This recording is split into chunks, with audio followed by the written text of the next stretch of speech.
Everyone faces moments when someone else's words or actions stir up frustration or anger. It's a common experience, feeling bothered or upset because of what others do. But what if you could change that? What if you could go through your day without letting anyone else control your emotions or steal your peace? This is not about ignoring problems or pretending everything is fine. It's about learning practical ways to stay calm and strong, no matter what comes your way. This guide will walk you through clear, easy steps to help you stop reacting the way you always have. You'll discover how to take control of your first thoughts, build calm through breathing and awareness, and protect your peace with personal boundaries. You'll learn why expecting less from others actually frees your mind, and how owning your feelings every day can bring real freedom. These are tools you can start using right now to feel more steady, confident, and in charge of your life. By understanding and practicing these ideas, you'll find yourself reacting less to negativity and more to what truly matters. You'll grow patience, gain focus, and even learn how to forgive quickly without needing an apology. This isn't just about stopping anger. It's about building a life where your peace is your greatest strength. If you want to stop being bothered by others and start living with calm and clarity, keep reading. The steps ahead are designed to help you take charge of your emotions and create a life where you decide how you feel, no matter what's happening around you. This is your chance to build daily habits that support your inner strength and long-term happiness. Chapter 1. Master your reactions by controlling your first thought. There is a moment before every reaction, a space so small that most people never notice it. It's the gap between what happens and how we respond. That moment is where your life can change, because inside that space is your power to choose. When you learn to control your first thought before the emotion takes over, before the words come out, before the damage is done, you gain a level of strength most people never even reach for. You stop being controlled by the world around you and begin living on your terms. You no longer give away your peace to every difficult person or frustrating situation. You become calm, grounded, and free. Most people believe that anger just happens. They think it's automatic, like a reflex. Someone cuts them off in traffic. They get mad. Someone says something rude. They feel insulted. Their child disobeys. They lose their temper. But that's not how it works. Anger is not automatic. It's not built in. It's trained. It's a habit. And the first thought you allow into your mind is what shapes it. If your first thought is defensive, critical, or fearful, it lights the match. But if your first thought is calm, clear, and controlled, the fire never starts. You stay in charge. You don't need to stop feeling things. You don't need to be emotionless. You need to be the one who decides what happens next. That's what controlling your first thought means. It means owning the beginning of every emotional experience. It means noticing what's happening in your mind before your mouth or your body takes over. That skill can save relationships. It can protect your health. It can give you peace in situations that used to feel unbearable. And most importantly, it can give you power over yourself. Think about the last time you got angry. What actually made you angry? Was it the words someone used, or was it what you thought those words meant? Was it the situation itself, or what you believed it said about you? Anger doesn't come from outside. It begins in the interpretation. It begins in that first thought. That's why two people can face the same challenge. One gets angry and reacts. The other stays calm and handles it. The difference isn't in what happened. The difference isn't in what happened. The difference is in what they told themselves about it. That inner conversation determines everything. The truth is, most of us have never trained ourselves to stop and observe that first thought. We've been taught to respond quickly, to speak our mind, to stand up for ourselves, to defend our pride. But pride is not power. Pride is insecurity in disguise. Real power is quiet. It's patient, it pauses, it sees clearly, and it always starts with awareness. If you want to master your reactions, you have to begin by mastering your awareness of that first internal response. You have to start noticing what you tell yourself when something bothers you. At first, this will feel unnatural. You might catch the thought after you've already reacted. That's okay.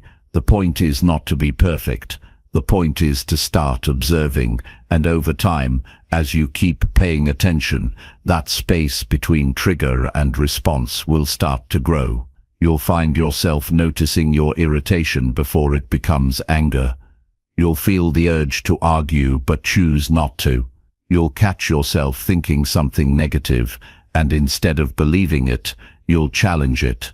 That's when the real shift happens. Not because the world got easier, but because you got stronger. This kind of control doesn't come from pretending you're fine or pushing down your feelings.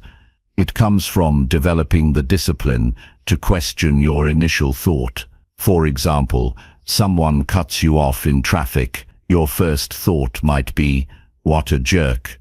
That thought leads to anger. But what if you paused and asked, "Do I know what's happening in their life?" What if you said, "That was dangerous, but I'm safe and I'm moving on"? That's not weakness. That's control. That's power. You're not letting someone else's bad decision dictate your state of mind. You're protecting your peace. Another example, a coworker makes a comment that feels disrespectful. Your first thought is, "They don't respect me." Now you're angry. But pause. Ask yourself, is this about me or about them? Maybe they're having a bad day. Maybe they're insecure. Maybe they weren't even aware of how it came across. Either way, you don't need to take it personally. You don't need to react. You can choose to stay composed, speak with clarity if needed, or simply walk away. The moment you shift your first thought, your entire emotional experience changes. When you build this habit consistently, your life starts to feel lighter. Things that used to ruin your day no longer touch you. People who once upset you lose their power, not because the world got softer, but because your mind got sharper. You trained it to lead instead of follow, to pause instead of explode, to ask instead of assume, and with every small win, your emotional strength grows. You become the kind of person who responds with wisdom instead of rage, with calm instead of chaos. That's the kind of person people respect, admire, and trust. Controlling your first thought also means taking responsibility. You can't blame others for your emotions if you're the one feeding them. It's easy to say, "They made me mad." But the truth is, no one can make you feel anything without your permission. Emotions are not created by events. They're created by your beliefs about those events. If you change what you believe, you change what you feel. So instead of asking, "Why did they say that to me?" start asking, "Why did I let that affect me?" That shift will put you in control of your emotional life. You might think this sounds exhausting, always thinking about your thoughts, always watching your mind, but it's not exhausting. What's exhausting is being dragged by your emotions all day. What's exhausting is letting every small irritation control your mood. What's exhausting is losing your peace over things that don't deserve it. Mental discipline doesn't drain you, it frees you.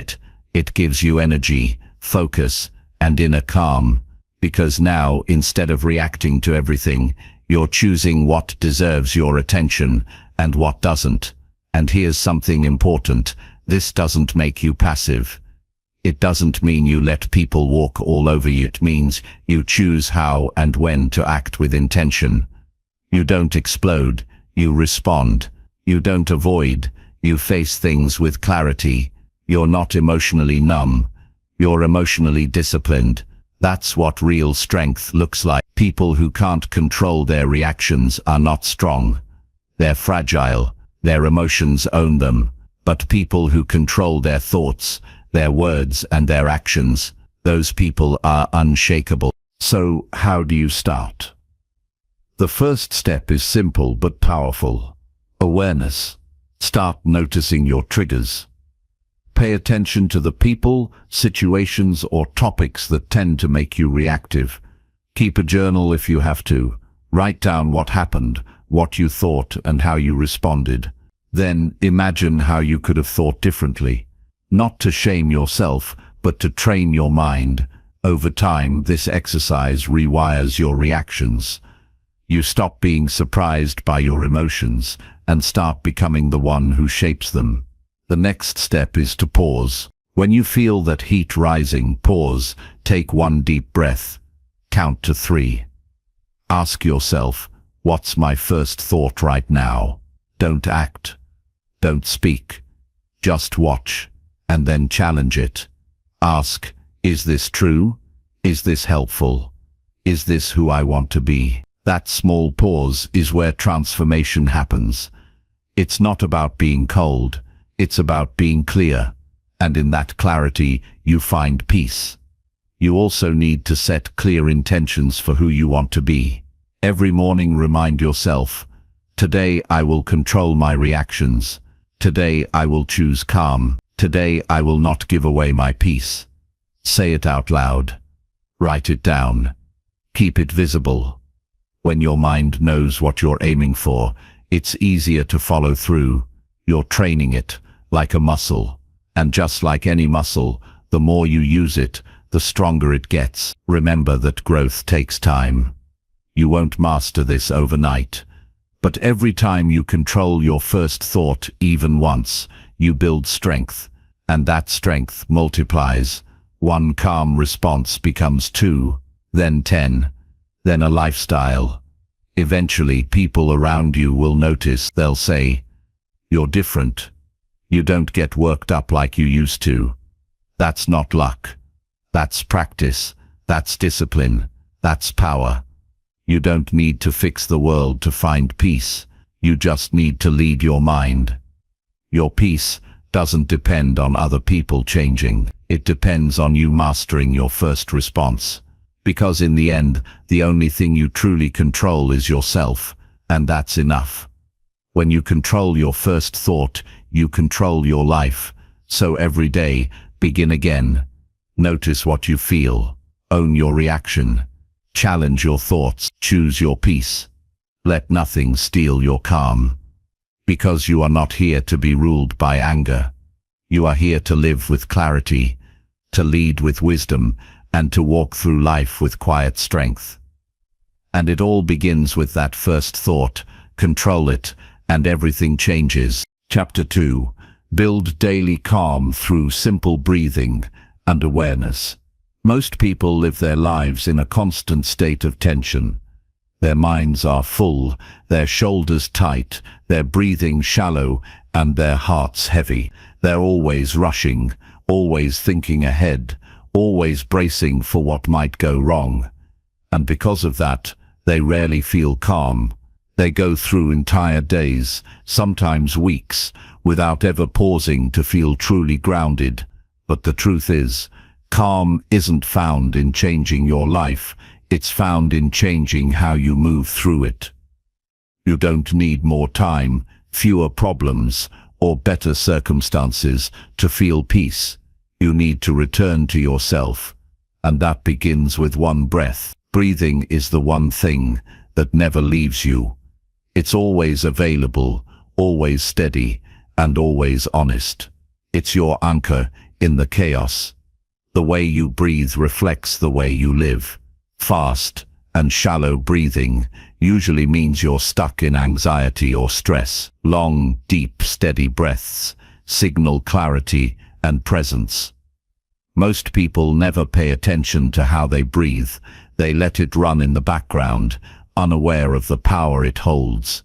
But once you start noticing your breath, you start changing your experience of life. You begin to realize that peace isn't something you chase. It's something you access. The breath brings you back to now, right now, not tomorrow, not yesterday, not the story in your head. When you slow your breath, you slow your thoughts. When you deepen your breath, you strengthen your body. When you follow your breath, you stop being pulled in every direction. And the best part is, it takes no equipment, no cost, no special training. Just the willingness to pause and pay attention, that's all.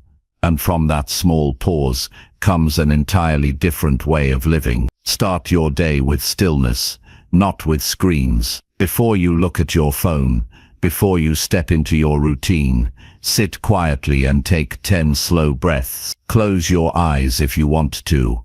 Feel each inhale fill your body. Feel each exhale release tension. Don't try to fix your thoughts, just notice them come and go. With each breath, you're training your mind to follow, not fight. You're reminding your body that it's safe. You're building the foundation for a calm day, not a reactive one. And if you make this a habit, even just 5 minutes, you'll notice your nervous system shifting. You'll feel less scattered and more in control, no matter what the day brings. Awareness grows where attention goes. When you give your full focus to your breath, you create a break in the pattern of overthinking. You interrupt the automatic cycle of stress. Most stress comes not from what's happening, but from the mental noise we attach to it. A small delay becomes a crisis. A short comment becomes an insult. A moment of discomfort becomes an emotional storm. But when you pause and breathe, you give your brain time to reset. You create space between stimulus and reaction, and that space is where clarity lives. You don't need to meditate in silence for an hour every day to benefit. You can breathe mindfully while walking. You can breathe deeply while waiting in line. You can slow your breath before responding to an email or a difficult conversation. These small pauses create powerful results. They train your mind to move with purpose instead of panic. They give you the power to choose calm, even when things feel out of your hands. Breathing and awareness aren't separate from your life. They are how you live more fully in every part of it. Awareness is not about overthinking. It's about observing without judgment. It means paying attention to what's happening in your body and your mind without needing to control or fix it. Most people avoid awareness because they're afraid of what they'll feel. They stay busy, distracted, overstimulated, anything to avoid stillness. But it's in that stillness that healing begins. When you sit with yourself, even for a few minutes, you start to see the patterns. You start to understand what triggers you. You start to feel where you hold stress in your body. And from there you can begin to shift it, not with force, but with attention. You don't calm your life by controlling everything around you. You calm your life by calming the way you experience it. And your breath is your entry point into that change. When you feel overwhelmed, notice your breath. When you feel irritated, return to your breath. When you feel lost in thought, come back to your breath. That repetition over time rewires your nervous system. It tells your brain, we are safe. We don't need to rush. We don't need to fight. And with that signal, the entire body softens. Awareness also allows you to catch stress before it grows. When you're aware, you can feel your shoulders start to tense. You can sense your jaw tightening. You notice when your thoughts speed up. That noticing is powerful, because now, instead of reacting, you have a choice. You can pause, you can breathe, you can redirect your attention, and just like that, the storm passes before it ever begins. So many people think peace is something they'll find once everything is settled, but real peace is built inside the storm.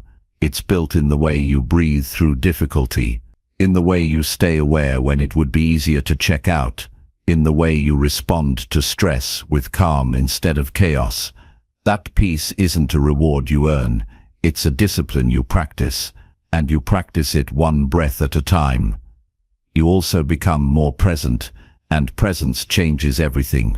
When you're present, you listen better, you respond more wisely, You enjoy your food. You feel the warmth of the sun. You hear the tone behind someone's words. You see things clearly. Instead of reacting from old habits, awareness pulls you out of your past and future and plants you where life actually happens in the now. The more you breathe consciously, the more you take back control of your emotional life. You start to notice that you don't need to be so quick to react. You don't need to raise your voice. You don't need to speed through the day just to feel productive. You begin to realize that calm isn't weakness, it's strength. It's the strength to slow down when the world is rushing, the strength to stay grounded when emotions run high, the strength to listen, to feel, and to choose. Your breathing can guide you through the most stressful moments of your life, in arguments, in grief, in pressure, in uncertainty. The breath is always there, reminding you that you are more than your thoughts and your emotions. You are the one who observes. You are the one who chooses, and the more you breathe with awareness, the more you reclaim that role. You don't need to add more complexity to your life. You don't need to read more, do more, or achieve more to feel peaceful. You need to simplify, to return to the basics. Your breath, your body, your presence. That's where peace lives.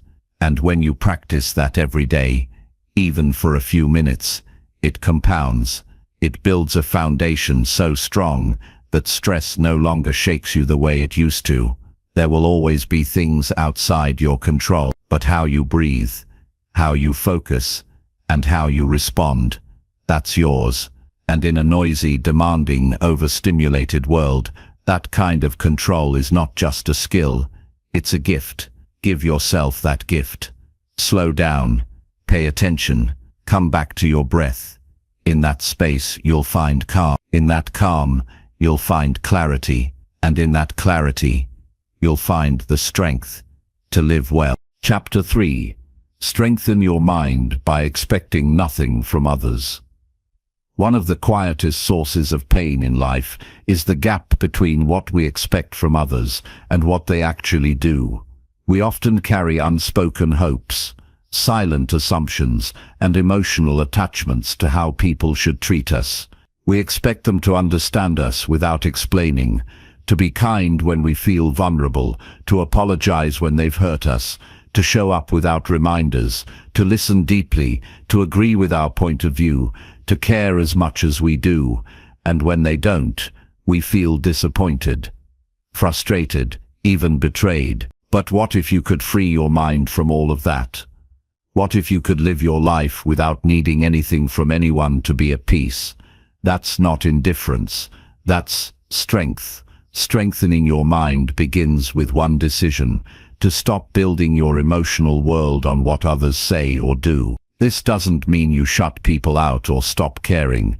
It means you stop expecting them to be the source of your stability. People are unpredictable. Their moods shift. Their priorities change. Their values don't always match yours. Trying to shape your peace based on someone else's behavior is like trying to stand still on moving ground. It will never hold. Expecting nothing does not make you bitter. It makes you free. You become someone who chooses to give, not because you're trying to get something back, but because giving aligns with your values. You choose to speak kindly, even when others don't. You choose to listen, even when you're not heard.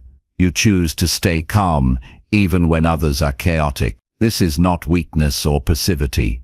It's the result of a deeply trained mind, one that sees clearly and does not tie its worth to anyone else's reaction. When you expect others to act a certain way, you hand over your power. You say, "My peace depends on how you treat me." But the truth is, people will treat you however they've learned to treat others. Some will be warm, some will be distant, some will care, others will not. If your happiness rises and falls based on this, you'll always be at the mercy of things outside your control. But when you take that power back and say, "I don't expect you to meet my needs, I meet them myself," you begin to build a foundation of emotional independence. Start noticing where your expectations show up. Do you feel annoyed when someone doesn't message you back quickly? Do you feel let down when your effort goes unnoticed? Do you feel offended when someone forgets something important to you? These are all signs that a part of your mind is still reaching outward for validation. And every time you reach out and don't get what you hoped for, you weaken your emotional center. The goal is not to feel nothing, but to train yourself to be okay, even when others fall short. Because they will often. And your peace should never depend on their performance. Strength comes from choosing your response, not reacting to theirs. If someone is cold, you don't need to mirror them. If someone is rude, you don't need to engage. If someone is absent, you don't need to chase. Instead, turn inward. Ask yourself, what do I need to feel grounded right now? Not what should they have done differently. The more you answer that question with calm and clarity, the less attached you become to how others behave, and the more stable you feel, regardless of the situation. You begin to see people as they are, not as you wish they would be. This is a powerful shift, because much of our suffering comes from trying to make people fit into roles they never agreed to play. You may want someone to be more supportive, more emotionally available, more thoughtful, more consistent, but they might not be capable of that, or they might not value the same things you do. When you release the expectation, you stop trying to fix them, you stop waiting, you stop suffering in silence, and you start focusing on your own growth. There's a peace that comes with no longer needing to be understood. You say what you need to say, and whether or not they understand it is no longer your concern. You live with integrity, and whether or not others recognize it doesn't matter. You stay true to your path, and whether or not others walk beside you no longer defines its value. This kind of mental discipline doesn't come from reading, it comes from practice. You learn moment by moment to detach your peace from the reactions of others. You will be tested, people will ignore you, dismiss you, forget you. Some will take more than they give. Some will misunderstand you completely, but you don't rise above by trying to control them. You rise above by returning to yourself. You ask, what kind of person do I want to be? And you act from that. Not from fear, not from wounded pride, not from expectation, but from intention. That's where the mind gets stronger. Not by avoiding disappointment, but by facing it and remaining steady. You can still have standards. You can still choose who you spend time with. Expecting nothing doesn't mean tolerating anything. It means you choose your company wisely, but without bitterness. You can say, this behavior doesn't work for me, and walk away, not because you expect better, but because you require peace. Your standards are not demands, they are boundaries rooted in self-respect. And when those boundaries are clear, your expectations fade. You're no longer waiting for people to rise to them. You're simply choosing who gets access based on how they show up. The people who truly respect you won't need to be managed. They'll listen because they care. They'll show up because they want to. But even if they don't, your peace remains. Because you've trained your mind not to rely on anyone to complete your sense of worth. That's real freedom. That's how you stay calm in a world that is rarely fair. You've stopped expecting fairness, and you've started focusing on your own strength. Every time you catch yourself thinking, they should have, pause. That thought is a trap. Replace it with, what can I control right now? That one shift can change your life. It puts the focus back where it belongs, on your actions, your values, your choices. And from that place, you begin to build a mind that's not just calm, but unshakable. You no longer need praise to feel confident. You no longer need agreement to feel secure. You no longer need attention to feel valued. You begin to live with a deeper sense of purpose, one that isn't affected by the moods or mistakes of others. And slowly you find yourself becoming someone you trust. Someone who doesn't just talk about peace, but lives it every day, in every situation, regardless of what others do. This is not about lowering your standards or becoming numb. It's about rising above the constant emotional roller coaster that comes from expecting people to meet your unspoken needs. It's about giving yourself what you used to beg for.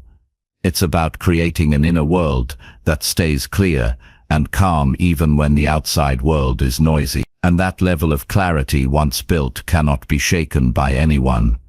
Expect nothing, give freely, set boundaries, speak clearly, let people be who they are, and no matter what happens, stay rooted in who you are. That is how you strengthen your mind, not through control, but through clarity, not through avoidance, but through presence, and not through hoping others will change, but through changing the way you show up for yourself. Chapter 4. Take full ownership of every emotional response daily. Every emotion you feel is your own. No matter who triggered it or what caused it, the final responsibility for what you feel belongs to you. This may seem unfair at first, especially when others behave poorly, say hurtful things, or create unnecessary stress in your life. But once you accept that your emotional state is not in their hands, everything changes. You stop blaming, you stop chasing apologies, and you stop giving others the ability to decide how you feel.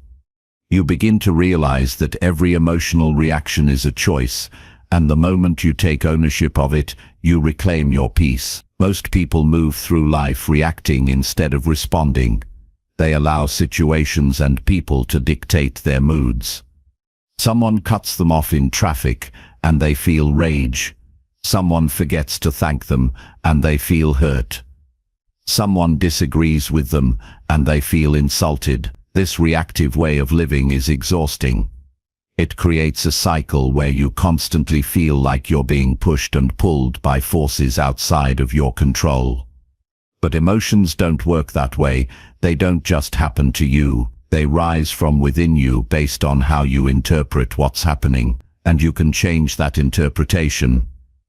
Taking ownership doesn't mean pretending to be fine when you're not. It means being honest with yourself about what you feel and why you feel it, without blaming anyone else for it. If you're angry, ask yourself what expectation was violated. If you're jealous, ask what part of you feels lacking. If you're anxious, ask what story you're telling yourself about the future. Every emotion is a message, but it's your job to read it clearly and respond with awareness instead of blame. No one can make you feel anything without your permission. That's not a slogan. That's a skill. It takes practice to develop the kind of mental discipline where you pause before reacting, where you observe what you're feeling without being consumed by it, where you decide how you want to respond instead of defaulting to old habits. But that skill is worth everything, because once you have it, you're no longer living at the mercy of situations. You're choosing how you feel, how you act, and how you move forward. Begin with small moments. Notice when your heart rate increases during a tense conversation. Pay attention when your body tightens in frustration. Feel the tension in your jaw when someone interrupts you. In each of these moments, remind yourself that what you're feeling is yours. No one else owns it. You can't control how others act, but you can control how long you let their behavior live inside your mind. And that decision, made again and again, builds emotional resilience. Emotions are not wrong or bad. They are signals, but you don't have to act on all of them. Just because you feel disrespected doesn't mean you have to lash out. Just because you feel sad doesn't mean you have to retreat. Just because you feel annoyed doesn't mean you have to argue. Emotions are powerful, but they are not permanent. They pass through you like waves if you let them. The trouble begins when you grab onto them, justify them, or turn them into your identity. You are not your anger. You are not your fear. You are the one who decides what those feelings become. When you own your emotional response, you stop giving others the script to your life. You stop waiting for someone to behave a certain way so you can finally feel okay. You stop needing things to go your way to stay balanced. Instead, you start building a core that stays steady, regardless of the outside noise. This is what it means to be emotionally strong, not emotionless, but grounded. Not reactive, but aware. Not numb, but in control. Sometimes people will do things that genuinely hurt. They'll say cruel things, betray your trust, or walk away without explanation. Taking ownership doesn't mean excusing their behavior. It means recognizing that what they did is on them. And what you feel afterward is yours to manage. You can feel the pain without adding extra suffering through blame or resentment. You can choose healing over bitterness. You can choose clarity over chaos. And you can do it without needing them to fix anything. This level of personal responsibility is uncomfortable because it removes the easy way out. It means you can't say, "I feel this way because of them," and be done with it. It forces you to look deeper, to ask, what inside me was touched by this? What belief, fear, or memory is being triggered? And when you answer those questions, you grow. You stop repeating the same emotional patterns. You stop getting caught in the same arguments. You stop feeling powerless, because now you understand that the trigger is external, but the reaction is internal. And the internal is where your work begins. Taking full ownership also means refusing to carry emotions that don't belong to you. If someone is projecting their pain onto you, you don't have to absorb it. If someone is in a bad mood and takes it out on you, you don't have to internalize it. You are responsible for your emotions, and they are responsible for theirs. Don't try to fix what they won't face. Don't take on guilt that isn't yours. Draw a line where your emotional territory ends and someone else's begins. This clarity protects your energy and keeps your focus where it belongs, on your own development. You will never be able to control how life unfolds. People will challenge you. Stress will come. Uncertainty will rise. But you can train yourself to respond from a place of strength. You can learn to slow down, to breathe, to reflect before reacting. You can build a life where emotions are not random storms, but navigable currents. And you do that one choice at a time, by pausing, by understanding, and by owning what you feel. This is how you take back your power, not by shutting off your emotions, but by learning to lead them, not by suppressing your reactions, but by guiding them, not by blaming the world, but by facing yourself. The more you do this, the more you trust your ability to stay centered. The more you respond with calm, the more control you have over your direction. And the more consistent you become, the more peace you create around you. Peace is not the absence of emotion, it is the presence of clarity. And clarity comes when you stop giving away your emotional control. Every day is a new chance to own what you feel. Every conversation is an opportunity to stay grounded. Every challenge is a test of your discipline. And with every choice to take ownership, you become stronger, clearer, and more at peace with who you are. Nothing in your life needs to change for you to begin. You don't need the world to be quiet. You don't need everyone to be kind. You just need to decide that your emotional world belongs to you. And you are ready to take full responsibility for it. That is the beginning of true inner strength. Chapter 5. Train your focus to stay on what matters most. Most of what you experience every day is a test of where you put your attention. The way your life feels is not always about what happens, but about what you choose to notice and what you choose to ignore. In a world filled with noise, distraction is the easiest path. But distraction is the thief of clarity.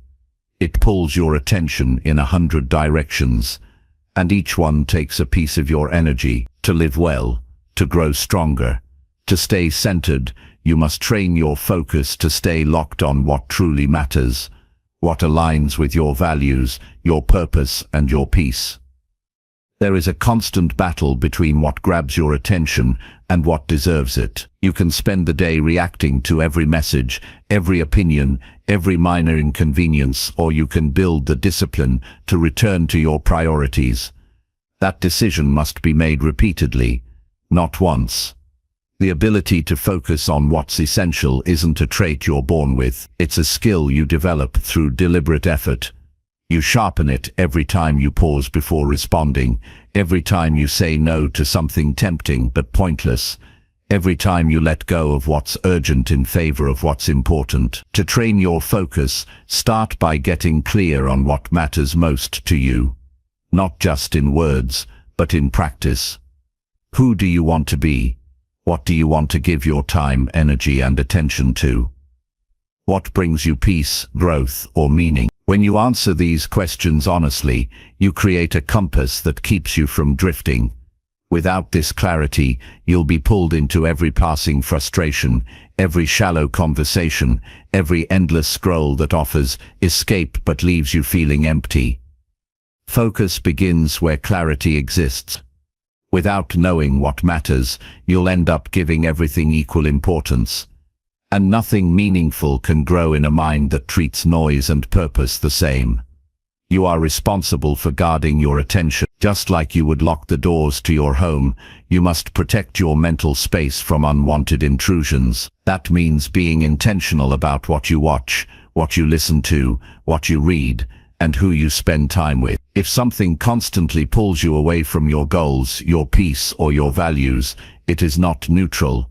It is a drain, and the longer you entertain it, the harder it becomes to concentrate on what truly deserves your mind. Every time you check your phone without intention, you weaken your ability to stay present. Every time you indulge in distractions, you train your brain to chase stimulation instead of focus. This is not harmless. It builds a pattern where the mind becomes restless, easily bored, constantly hungry for the next thing. To reverse that, you need to teach your mind to stay with one thing longer. That means finishing what you start, giving your full attention to one conversation, sitting in silence without reaching for something to fill it. Focus is not just a mental discipline, it's a way of being. A way of honoring what you value by refusing to treat it casually. There will always be noise. There will always be someone who wants your attention. Something that begs for your reaction. Something loud trying to convince you it's urgent. Your power comes from being able to hear it without following it. Just because something is loud doesn't mean it matters. Just because it feels urgent doesn't mean it's important. Focus isn't about ignoring everything else. It's about not getting lost in what doesn't serve your growth. When someone tries to provoke you, focus on your peace. When life throws you into discomfort, focus on the lesson. When your plans fall apart, focus on your ability to adapt. And when everything seems to be demanding your energy, focus on what will actually make your life better 5 years from now. These small choices, repeated daily, sharpen your ability to stay aligned with your purpose. That is how you stop reacting to the world and start directing your path through it. You don't need more time, you need more focus. Time without focus is wasted. Focus without time is still powerful. One moment of pure attention is worth more than hours of scattered activity. When your mind is fully present, you see things others miss. You hear what others don't. You connect deeper. You act more deliberately. You make fewer mistakes. The quality of your focus becomes the quality of your day, and your days become the foundation of your life. Train yourself to recognize when your mind is drifting. Notice when you're being pulled into arguments that don't matter, when you're replaying the same complaint for the 5th time, when you're reacting to something that has no real effect on your life. That's your signal to return. Bring your attention back to what builds you, not what drains you. Focus is not just what you do, it's what you stop doing. You stop chasing validation, you stop replaying negativity, you stop trying to control what isn't yours to control. Many people live in a constant state of distraction and then wonder why they feel disconnected, anxious, or unfulfilled. They try to fix the symptoms without seeing the cause. But once you decide to narrow your attention and live with deliberate focus, you start to feel different. You begin to move slower but more surely. You respond instead of reacting. You simplify without feeling like you're missing out. You build instead of bouncing. And that brings a sense of grounded strength that no chaos can shake. The world will always try to scatter your energy, but the choice to reclaim it is yours. If you wait until life is quiet to focus, you'll be waiting forever. Focus is what brings quiet. Focus is what calms the mind, aligns your actions, and clears the path forward. It turns anxiety into direction. It transforms confusion into purpose. And it helps you show up fully, not as someone rushing through the day, but as someone rooted in what matters. Every time you choose focus, you're making a powerful statement that your attention is valuable, that your time is limited, and that your energy will not be wasted. You're not giving in to distractions. You're not letting every emotion lead you. You're not letting the world decide what's important. You are deciding. You are leading your life with clarity. And that choice, made consistently, becomes the foundation of peace, growth, and true fulfillment. Chapter 6. Let go. Quickly by forgiving without needing an apology. Holding on to pain often feels like a form of protection. We think if we keep the memory close, if we replay the offense, if we hold the wound tightly, we'll never be hurt like that again. But what actually happens is that the pain we carry begins to shape us. It becomes a filter for how we see people, how we expect life to unfold, how we handle the future. And the truth is, the weight of resentment doesn't punish the person who wronged you. It punishes you. Every moment you carry someone else's offense, you lose part of your own freedom. Forgiveness without an apology is one of the most powerful choices you can make because it gives you back control. It says, you may have caused pain, but you no longer have power here. You may never take responsibility, but I no longer need you to. You may not change, but I am done carrying the emotional cost of your actions. Forgiveness, in its truest form, is not for them. It's for your own peace of mind. It's a decision to release yourself from the mental loop that keeps you stuck in anger, in disappointment, in betrayal. Letting go is not weakness, it is wisdom. It is knowing that you deserve to move forward with a clear mind and an open heart regardless of who caused the harm. The moment you stop waiting for an apology is the moment you start healing. That apology you're waiting for may never come. The person who hurt you may not even understand what they did. They might deny it, ignore it, or act like nothing happened. And if you tie your peace to their awareness, their growth, or their remorse, you hand them the keys to your well-being. You end up sitting in a prison you never deserved, all because you're waiting for someone else to unlock the door. But the truth is, you can walk out at any time. Forgiveness is that walk. It's the decision to stop arguing with the past and start choosing peace today. This isn't about pretending it didn't hurt. It's not about excusing bad behavior. It's not about making what happened okay. Forgiveness doesn't deny reality. It reclaims it. Says, yes, it happened. Yes, it hurt. But no, I won't let it shape who I am anymore. I will not be bitter. I will not stay angry. I will not carry a grudge that poisons my present. I will not be defined by what I didn't receive. I choose to live free. And that means releasing the need to be made whole by someone who may never offer it. Forgiveness without an apology is about emotional self-respect. It's choosing to live without depending on someone else's accountability. And that is incredibly powerful, because people are unpredictable. Some will never see your side. Some will never be sorry. Some will never be capable of the maturity it takes to own what they've done. But that doesn't mean you have to carry their shortcomings as your burden. You are not obligated to feel resentment forever. You are not required to wait for justice in order to move on. You can let go, because peace matters more than proving a point. Letting go quickly is a discipline. It doesn't mean you weren't hurt deeply. It means you've chosen not to let the pain grow roots. The longer you dwell on what happened, the more space it takes in your mind. The more you replay the insult, the more it becomes part of your identity. The more you tie your sense of closure to someone else's behavior, the more you delay your own growth. You don't need them to acknowledge it, you need to release it. That release is your gift yourself. A clean slate for your emotions, your thoughts, and your future. When you forgive quickly, you create space for something better. You're not wasting hours or days carrying conversations that never happened, building arguments in your mind, imagining revenge or rehearsing anger. You're not filling your mental energy with battles from yesterday. Instead, you're staying present. You're using that space to focus on what brings strength, joy, peace, and progress. You're choosing clarity over chaos.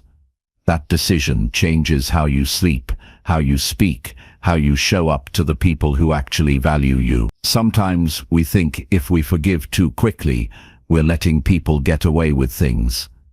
But the truth is, your silence or your resentment won't teach them a lesson. Some people never learn. Some don't care.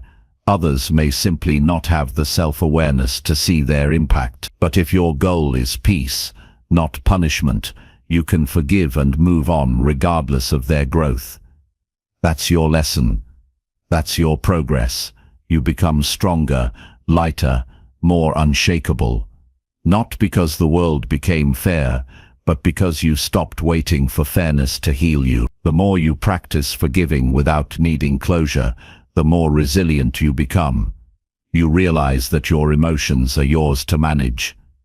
Your peace is not a negotiation. Your healing does not require permission.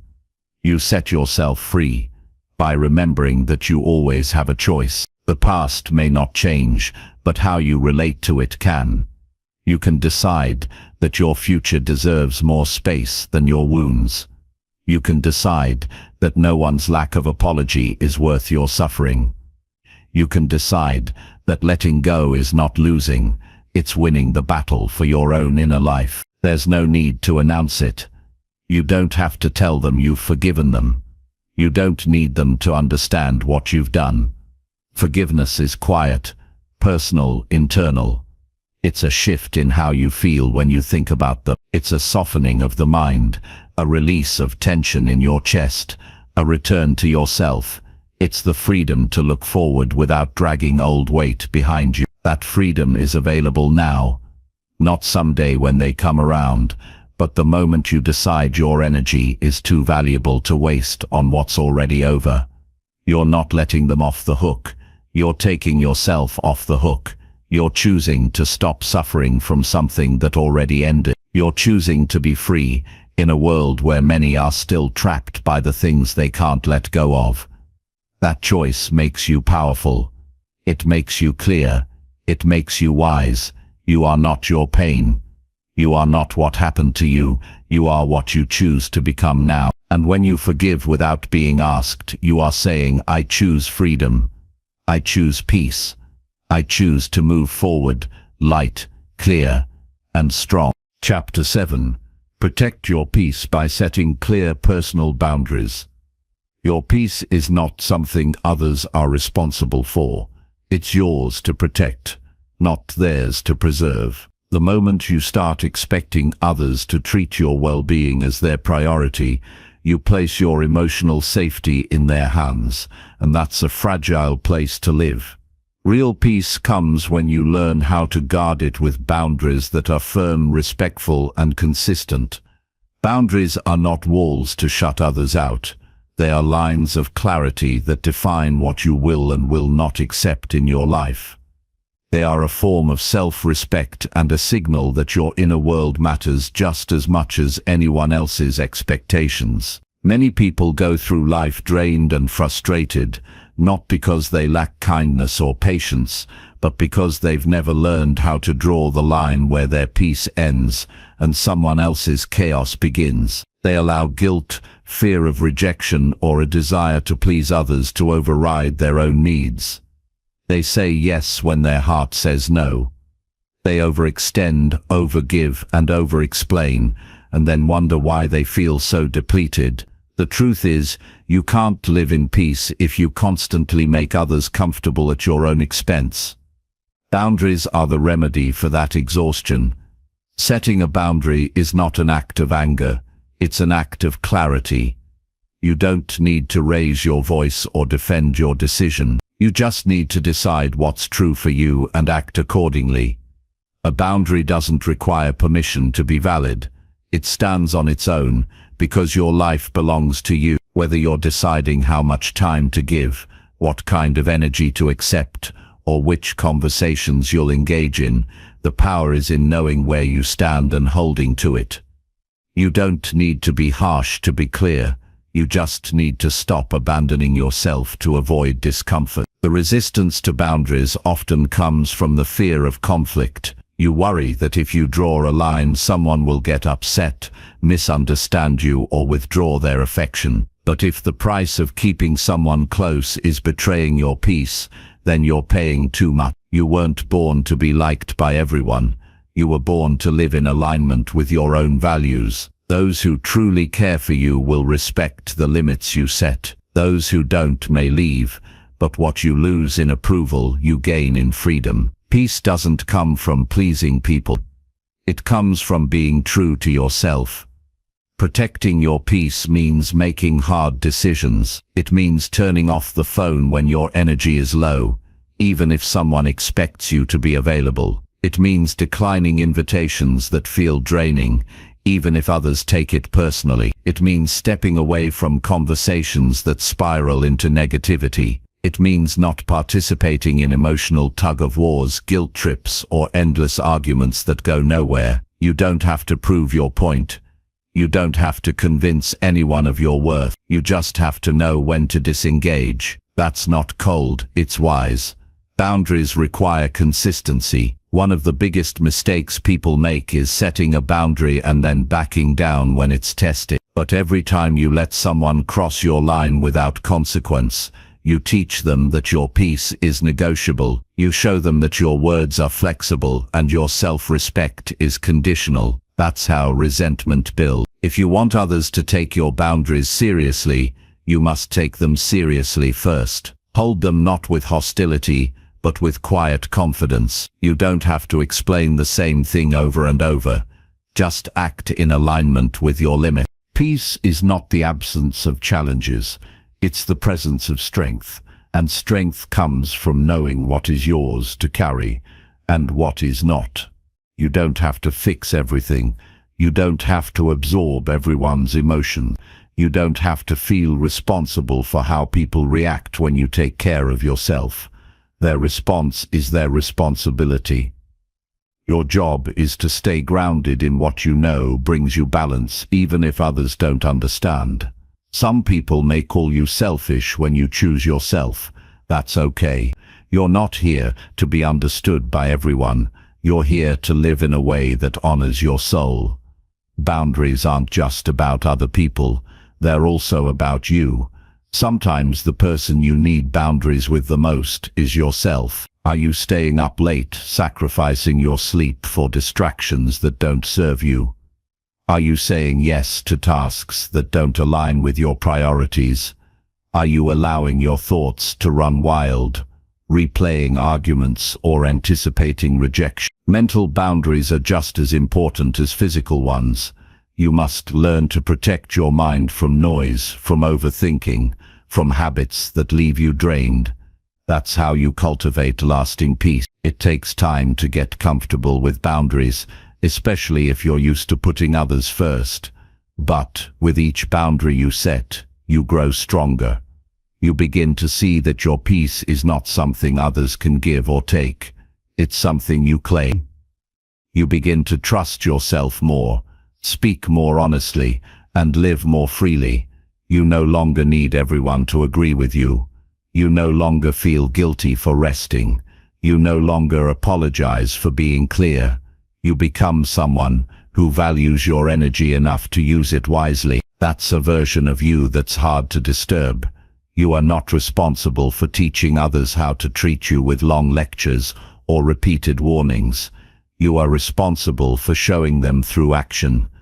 If someone constantly crosses the same line, stop expecting them to change. Start making different choices. Limit your exposure. Change the subject. Walk away. Silence can be a boundary too. Distance can be a form of peacekeeping. You don't need drama to make a point. You just need discipline. You don't need confrontation to protect yourself. You just need to know where your peace ends and where compromise begins. Peace is not a luxury. It's a necessity. It affects your health, your focus, your relationships, and your ability to enjoy life. The world will always have noise. People will always have opinions. Situations will always test your calm. But your internal world doesn't have to be shaken every time the external world moves. When you protect your peace, you become unshakable. You stop reacting to everything.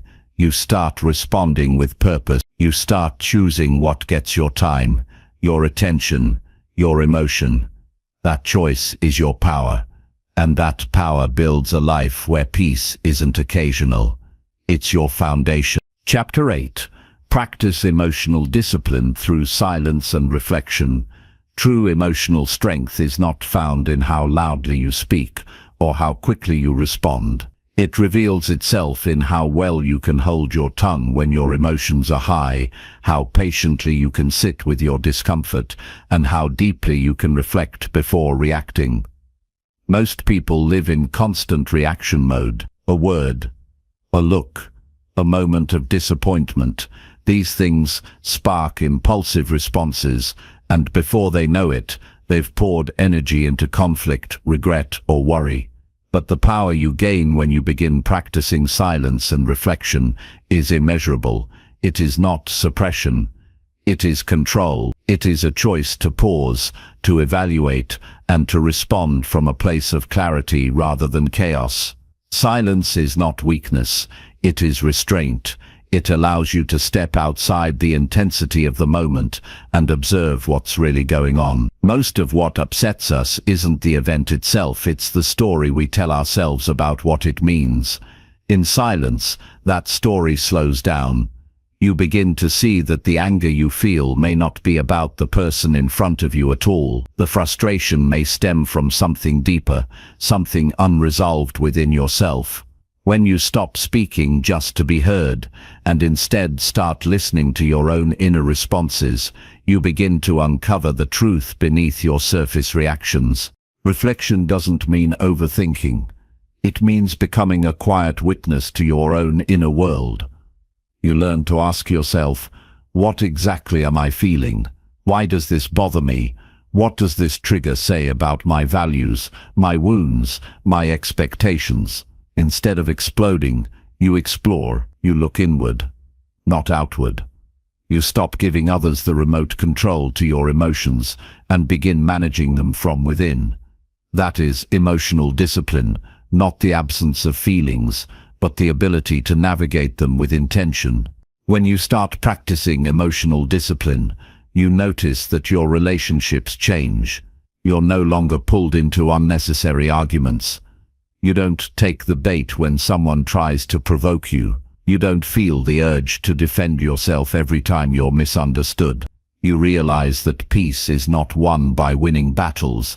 It's preserved by choosing which battles are even worth your time. In silence, you find freedom from needing to be right. In reflection, you find the wisdom to be still when stillness is power. This kind of discipline requires patience. At first, the silence may feel uncomfortable. Your ego might want to speak up, to argue, to correct, to justify. But every time you sit through that discomfort and remain calm, you are training yourself to respond with wisdom. You are no longer at the mercy of your impulses. You begin to see the space between stimulus and response, the space where peace lives. That space grows every time you use it. You stop giving energy to things that don't deserve a reaction. Silence and reflection are not passive, they are active tools. When someone says something that offends you, you don't need to react immediately. You can pause, you can breathe, you can say nothing at all. Not everything needs an answer. Not every emotion needs an outlet in the moment it arises. Let your emotions pass through you like waves, without pulling you under. Let your thoughts settle before you decide what to do next. This is not avoidance, it's clarity. You don't have to respond to every message right away. You don't need to attend every argument you're invited to. You don't need to raise your voice to prove your worth. You don't need to retaliate to regain your power. Real strength is subtle. It's the quiet moment where you choose self-control over reaction. It's the pause that changes the outcome. It's the breath you take before you speak. It's the discipline to wait until you're no longer reacting from a place of pain. Emotional discipline means creating inner rules for how you engage with the world. You decide what kind of energy you allow into your space.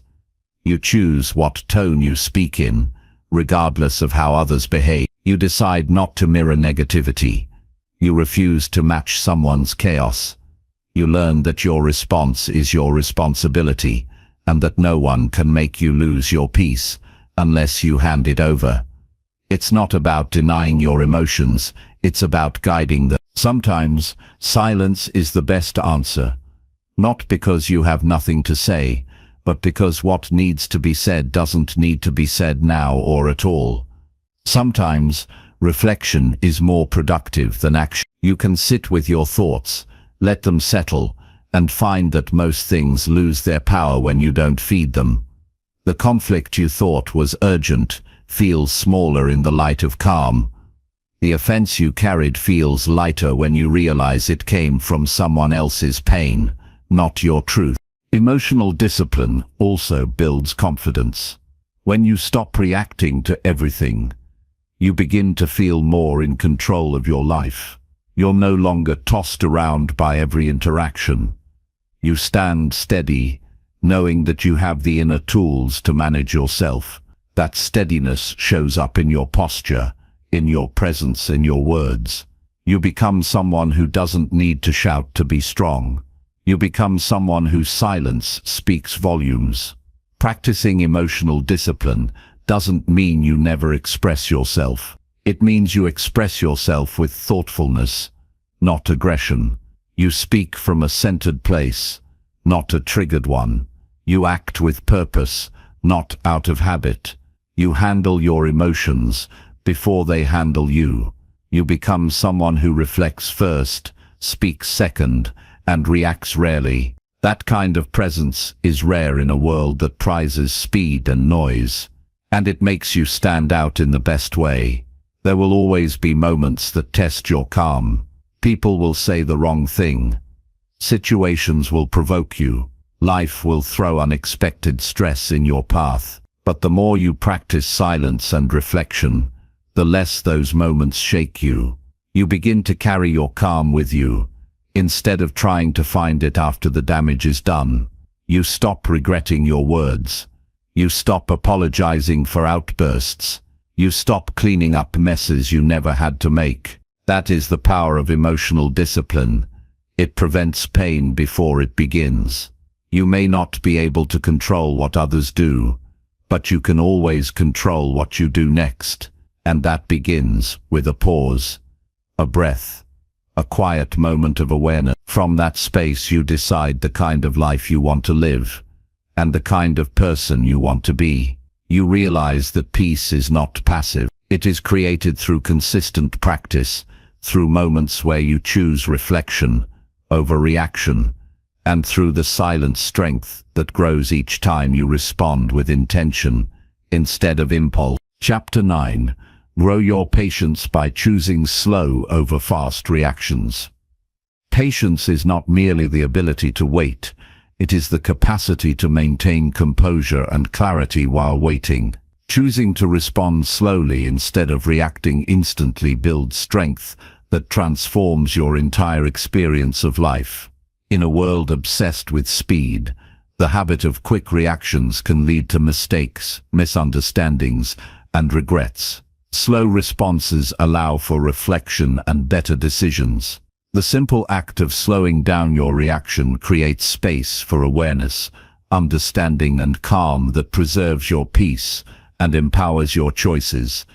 Immediate reactions are often driven by instinct and emotions rather than thoughtful consideration. When faced with challenging situations, the urge to respond instantly might feel natural, but that response is rarely the wisest. Pausing to breathe before you answer gives you a chance to filter through your emotions and choose the response that aligns with your values. This pause is where patience grows. Patience is not passive waiting. It is an active process of self-control and mindful decision-making. It strengthens your resilience by teaching you to endure tension without letting it control you. The brain and body have built-in responses that push for fast reactions, especially in moments of stress or conflict. That fight-or-flight mode serves a purpose, but is often misused in everyday interaction. When you decide to choose slow over fast, you override this automatic response with conscious control. You create a mental habit that rejects impulsivity. The more you practice this, the more natural it becomes. You reprogram your mind to value thoughtfulness over haste. This change is fundamental to emotional maturity and peace. Patience cultivated through slow reactions reduces misunderstandings. Many conflicts escalate because people respond before fully grasping what is happening. A quick answer can be based on incomplete information or assumption. When you delay your response, you give yourself time to listen carefully and understand others better. This deeper comprehension often softens your emotional charge. You stop reacting to your assumptions and start engaging with reality. The clarity gained by slowing down prevents unnecessary arguments and fosters healthier relationships. Choosing slow responses also helps you avoid regrets. When you act hastily, you might say or do things you later wish you had. Those moments of impulsive anger or frustration can damage relationships and your own peace of mind. Learning to pause before you respond acts as a safeguard. It allows you to weigh the consequences of your words and actions. This protective layer of patience preserves your integrity and self-respect. Each time you choose slow over fast, you strengthen your ability to act with wisdom and care. Chapter 9. Grow your patience by choosing slow over fast reactions. Patience is not merely the ability to wait. It is the capacity to maintain composure and clarity while waiting. Choosing to respond slowly instead of reacting instantly builds strength that transforms your entire experience of life. In a world obsessed with speed, the habit of quick reactions can lead to mistakes, misunderstandings, and regrets. Slow responses allow for reflection and better decisions. The simple act of slowing down your reaction creates space for awareness, understanding, and calm that preserves your peace and empowers your choices. Immediate reactions are often driven by instinct and emotions rather than thoughtful consideration. When faced with challenging situations, the urge to respond instantly might feel natural, but that response is rarely the wisest. Pausing to breathe before you answer gives you a chance to filter through your emotions and choose the response that aligns with your values. This pause is where patience grows. Patience is not passive waiting, it is an active process of self-control and mindful decision-making. It strengthens your resilience by teaching you to endure tension without letting it control you. The brain and body have built-in responses that push for fast reactions, especially in moments of stress or conflict. That fight-or-flight mode serves a purpose, but is often misused in everyday interactions. When you decide to choose slow over fast, you override this automatic response with conscious control. You create a mental habit that rejects impulsivity. The more you practice this, the more natural it becomes.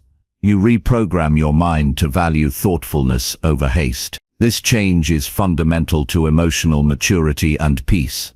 Patience cultivated through slow reactions reduces misunderstandings. Many conflicts escalate because people respond before fully grasping what is happening. A quick answer can be based on incomplete information or assumptions. When you delay your response, you give yourself time to listen carefully and understand others better. This deeper comprehension often softens your emotional charge. You stop reacting to your assumptions and start engaging with reality. The clarity gained by slowing down prevents unnecessary arguments and fosters healthier relationships. Choosing slow responses also helps you avoid regrets. When you act hastily, you might say or do things you later wish you hadn't. Those moments of impulsive anger or frustration can damage relationships and your own peace of mind. Learning to pause before you respond acts as a safeguard. It allows you to weigh the consequences of your words and actions. This protective layer of patience preserves your integrity and self-respect. Each time you choose slow over fast, you strengthen your ability to act with wisdom and care. Growing patience through slower reactions improves your emotional resilience. When you react quickly, your emotions often surge uncontrollably. Slow responses, however, give your emotions time to settle. This gives you better control over your feelings and reduces emotional exhaustion. Instead of being tossed around by every trigger, you become steady and grounded. You learn to meet challenges with calmness rather than agitation. This steady presence not only benefits you, but also influences those around you positively. Your calm becomes a source of strength in tense situations. Slow responses require practice and commitment. It's easy to fall back into old habits when faced with pressure or provocation. Developing patience means training yourself daily to choose awareness over impulse. Start by noticing your triggers and how quickly you tend to react. When you feel the urge to respond immediately, remind yourself to take a breath and count to 3. This small action interrupts automatic reactions and gives you a moment to assess your feelings and thoughts. Over time, this pause will grow longer and your responses will become more deliberate. Mindfulness techniques support this practice well. Being present in the moment helps you recognize emotional surges before they turn into reactions. When you feel tension rising, grounding yourself in the here and now prevents impulsivity. Simple methods like focusing on your breath or feeling your feet on the ground bring you back to balance. This awareness builds the foundation for patience because you become more attuned to your internal state and less driven by immediate emotions. Choosing slow responses also means accepting uncertainty and discomfort. Patience is often tested when we want quick answers or results. In relationships or challenging conversations, waiting to respond thoughtfully can feel like a risk. There is a temptation to defend yourself or push your point immediately. However, the discomfort you feel during this pause is temporary and necessary. It allows you to gain perspective and avoid escalating conflicts. The discomfort of waiting is far less harmful than the pain caused by hasty words or actions. This practice enhances your decision-making skills. When you slow down your reactions, you gain time to consider different perspectives and potential outcomes. You begin to see options you might have missed in the rush to respond. This broader view helps you make wiser choices that align with your long-term goals rather than short-term emotions. It's a shift from reactive living to intentional living. Patience gives you the power to shape your life with thoughtful actions instead of impulsive reactions. Your environment can either support or hinder your ability to practice patience. Technology and social media, for example, encourage instant responses and gratification. It's important to create boundaries that protect your practice. Limiting notifications, avoiding multitasking, and dedicating time for quiet reflection help cultivate slower, more deliberate thinking. Choose environments that promote calmness and discourage rushing. This external support reinforces your internal commitment to patience. You also grow patience by learning from role models who exemplify it. Observe people who respond thoughtfully rather than react emotionally.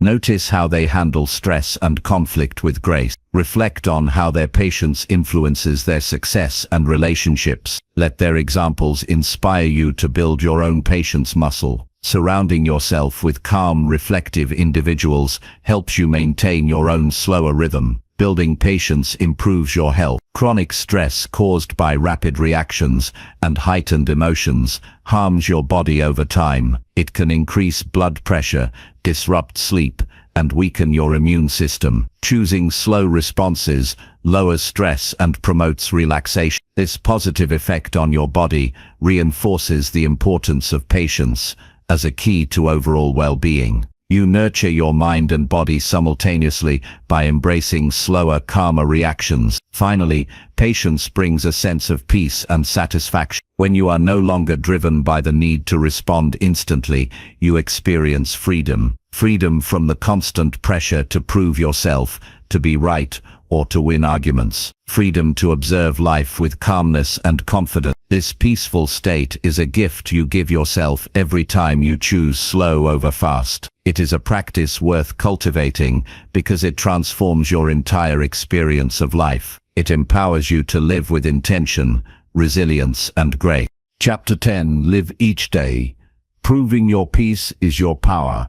Every day offers a fresh opportunity to demonstrate the strength that comes from inner peace.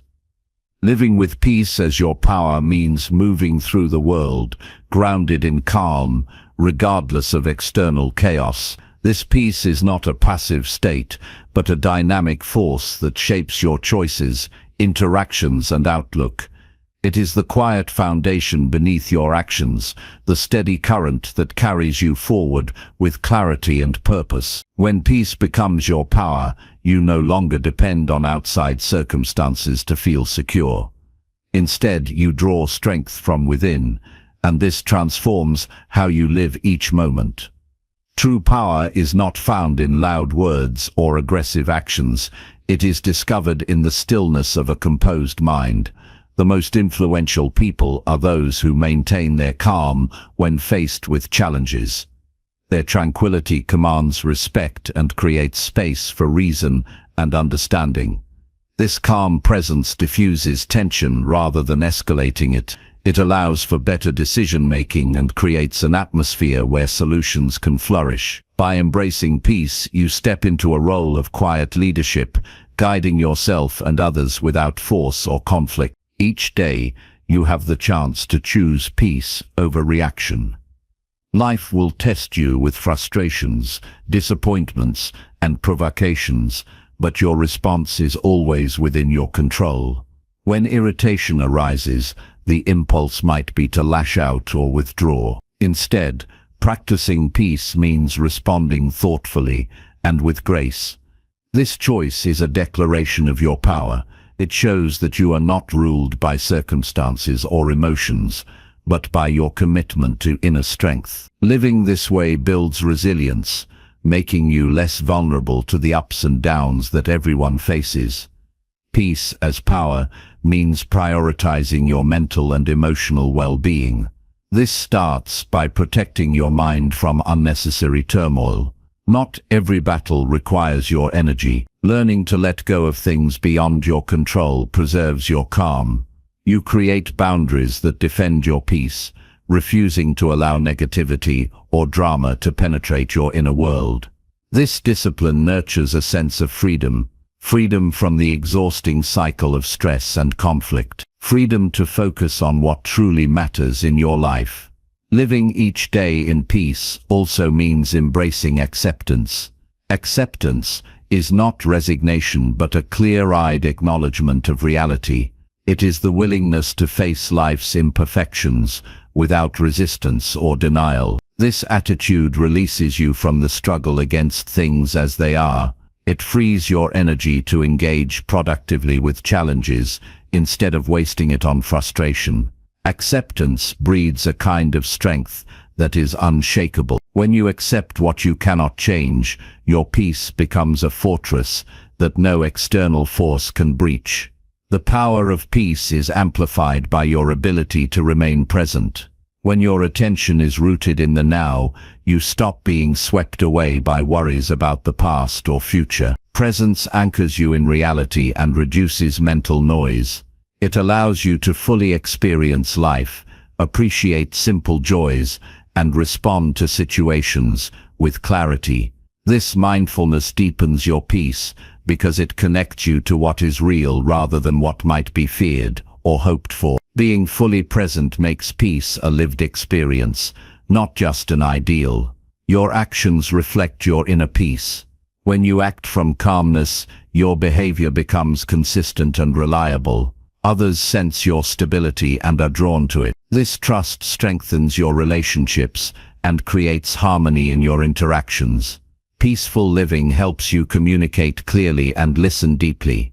It fosters empathy and patience, allowing you to navigate conflicts without losing yourself. In this way, your peace radiates outward, influencing your environment and inspiring those around you to seek the same strength. Choosing peace daily requires intention and practice.